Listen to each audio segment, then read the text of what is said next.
ஸ்லாங்கூர் கோம்பாக்கில் சமய பள்ளி ஒன்றில் ஏற்பட்ட நச்சுணவு பாதிப்பால் 2 உயிரிழந்தது தொடர்பில் உணவு கேட்டரிங் நிறுவனம், ஆசிரியர்கள் மற்றும் நிகழ்ச்சி ஏற்பாட்டாளர்களை போலீஸ் விசாரணைக்கு அழைக்கவிருக்கிறது. எத்தனை பேர் அழைக்கப்படுவார்கள் என்பது விசாரணையை பொறுத்தது. ஆனால் சம்பந்தப்பட்ட அனைவரும் நிச்சயமாக விசாரிக்கப்படுவர் என ஸ்லாங்கூர் போலீஸ் தலைவர் டாக்டர் ஹுசைன் ஒமர் கான் கூறினார்.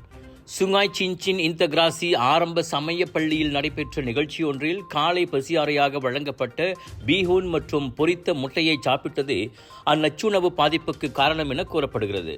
நிகழ்ச்சியில் பங்கேற்ற 247 பேரில் 82 பேருக்கு நச்சுணவு பாதிப்புக்கான உபாதைகள் இருந்திருக்கின்றன.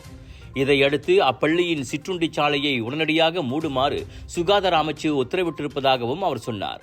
அச்சம்பவத்தில் மரணமடைந்தவர்கள் 17 வயது மாணவன் மற்றும் 2 வயது பெண் குழந்தை என உறுதி செய்யப்பட்டுள்ளது. பள்ளியில் பாதுகாவலராக பணிபுரியும் தந்தை வீட்டுக்கு கொண்டு வந்த உணவை சாப்பிட்டதில் அக்குழந்தை உயிரிழந்திருக்கிறது.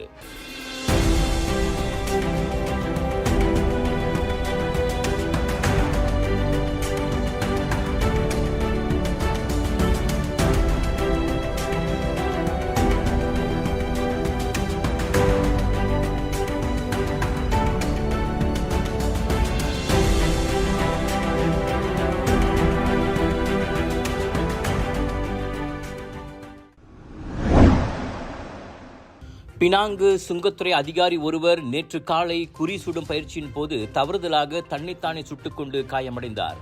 சிப்ராங் ஜயாவில் உள்ள அரசு மலேசிய சுங்கத்துறை வளாகத்தில் நேற்று காலை 9 மணிக்கு அச்சம்பவம் நிகழ்ந்தது. காயமடைந்த அதிகாரி சிகிச்சைக்காக உடனடியாக சிப்ராங் ஜயா மருத்துவமனைக்கு கொண்டு செல்லப்பட்டார். அச்சம்பவம் குறித்து விசாரித்து வருவதாக பினாங்கு மாநில போலீஸ் தலைவர் டாக்டர் ஹம்சா அஹமட் தெரிவித்தார். விசாரணை முழுமை பெற்றதும் அறிக்கை வெளியிடப்படும் என அவர் சொன்னார்.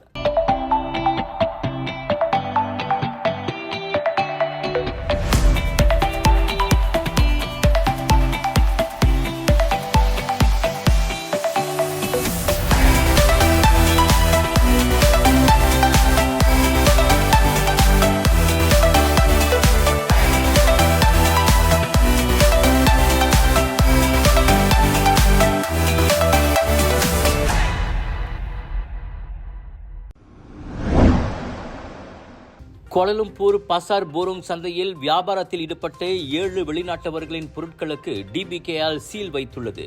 அந்நிய நாட்டவர்களுக்கு எதிரான DBKLின் நேற்றைய அதிரடி சோதனையின் போது அந்நடவடிக்கை மேற்கொள்ளப்பட்டது. சுகாதாரத்துறை மற்றும் சுற்றுச்சூழல் துறையின் ஒத்துழைப்போடு நடைபெற்ற அச்சோதனையின் போது பொது இடத்தில் வியாபாரிகள் ஏற்படுத்தியிருந்த தடுப்புகளும் அகற்றப்பட்டன.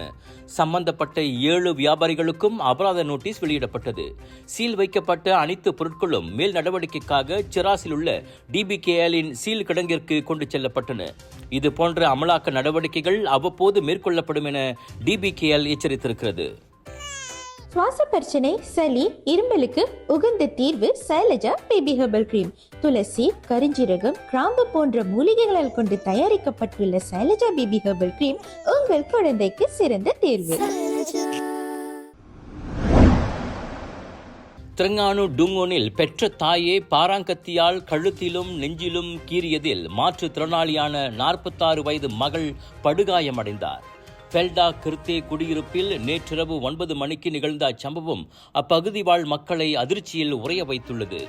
மனநலம் பாதிக்கப்பட்டவருமான 46 வயது அப்பெண் சம்பவத்தின் போது தனது அறையில் தூங்கிக் கொண்டிருந்தார். அப்போது 71 வயது தாய் அந்த அறைக்குள் நுழைவதை அவரின் மற்ற 2 பிள்ளைகள் பார்த்திருக்கின்றனர். ஆனால் அவர்களுக்கு சந்தேகம் எதுவும் ஏற்படவில்லை. திடீரென அலறல் சத்தம் கேட்கவே பதறி போய் பார்த்ததில் சகோதரியின் கழுத்தை தாய் கீறுவதைக் கண்டு அதிர்ச்சி அடைந்தனர்.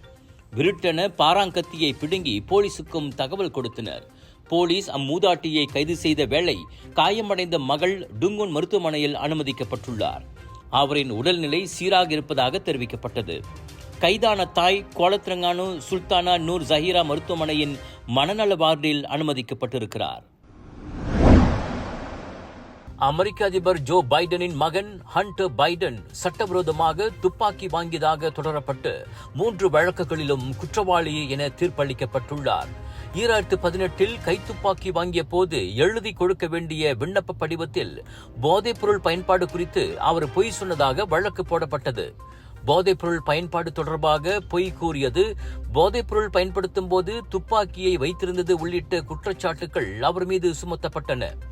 3 வழக்குகளிலுமே குற்றவாளி என அறிவிக்கப்பட்டுள்ள ஹண்டருக்கு இன்னும் தண்டனை வழங்கப்படவில்லை.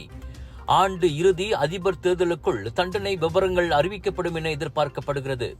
நடப்பு அமெரிக்க அதிபர் ஒருவரின் மகன் குற்ற வழக்கில் நீதிமன்றத்தால் தண்டிக்கப்படுவது இதுவே முதல் முறையாகும். Just watch me! Charge!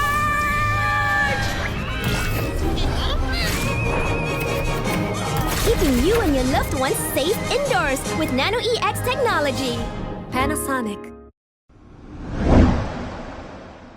இந்தியாவின் ராஜஸ்தானில் வெறும் 300 ரூபாய் மதிப்பிலான போலி நகைகளை 6 கோடி ரூபாய் கொடுத்து வாங்கி ஏமாந்துள்ளார் அமெரிக்க பெண் ஒருவர். செரிஷ் எனும் அந்த அமெரிக்க பெண் ஜெய்ப்பூரில் தங்க நகைக்கடை வைத்திருக்கும் கௌரவ் சோனி என்பவருடன் 2022ஆம் ஆண்டு இன்ஸ்டாகிராம் மூலம் அறிமுகமானார்.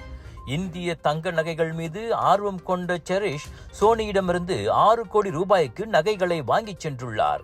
ஆனால் அவை தங்க முலாம் பூசப்பட்ட போலி நகைகள் என்பதை அவர் அறிந்திருக்கவில்லை. இந்நிலையில் கடந்த ஏப்ரல் மாதம் அமெரிக்காவில் நடைபெற்ற கண்காட்சியின் போது அந்நகைகள் காட்சிக்கு வைக்கப்பட்ட போதுதான் அவை போலியானது என தெரிய வந்தது. இதனால் அதிர்ச்சியும் கோபமும் அடைந்த அவர் உடனே இந்தியா புறப்பட்டு வந்து கௌரவ் சோனியிடம் சண்டையிட்டுள்ளார். ஆனால் ஏமாற்றிய அவ்வாடவனோ நீங்கள் யாரென்றே எனக்கு தெரியாது என கைவிரிக்க செரிஷ் அமெரிக்க தூதரக அதிகாரிகளின் உதவியுடன் போலீசில் புகார் அளித்தார். இது தெரிந்து தலைமறைவாகியுள்ள அவ்வாடவனையும் உடந்தையாக இருந்த அவரின் தந்தையையும் பிடிக்க போலீஸ் தனிப்படை அமைத்துள்ளது.